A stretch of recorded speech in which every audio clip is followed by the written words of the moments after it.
ছোট্ট সোনামণিরা, আজকে আমরা শিখব মশলার নাম বাংলায় আর ইংরেজিতে।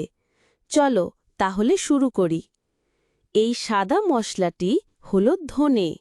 ইংরেজিতে এই মশলাটিকে বলা হয় কোরিয়ান্ডার। কোরিয়ান্ডার মানে ধনে। এই ছোট গোল মশলাটি হলো গোলমরিচ। ইংরেজিতে এই মশলাটিকে বলা হয় ব্ল্যাক পেপার।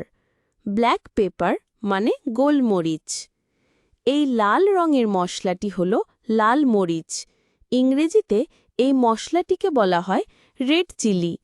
রেড চিলি মানে লাল মরিচ। এই ছোট গোল লাল মশলাটি হল লবঙ্গ। ইংরেজিতে এই মশলাটিকে বলা হয় ক্লভ। ক্লভ মানে লবঙ্গ। এই ছোট গোল সুগন্ধি মশলাটি হল এলাচ। ইংরেজিতে এই মশলাটিকে বলা হয় কার্ডামম।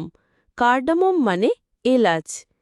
এই রঙিন মশলাটি হল হলুদ। ইংরেজিতে একে বলা হয় টারমারিক। টারমারিক মানে হলুদ। গাছের ছাল থেকে পাওয়া এই মশলাটি হল দারুচিনি। ইংরেজিতে বলে সিনামান। সিনামান মানে দারুচিনি। এই ছোট হলুদ দানাগুলো হল সরিষা।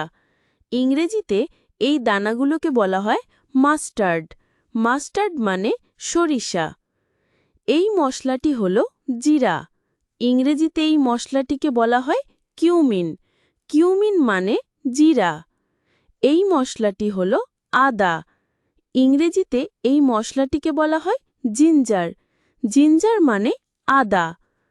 এই লম্বা সাদা পাতাগুলো হল তেজপাতা। ইংরেজিতে এই মশলাটিকে বলা হয় বে লিফ। বে লিফ মানে তেজপাতা। আবার দেখা হবে পরের ভিডিওতে। ততক্ষণ ভালো থেকো। টাটা।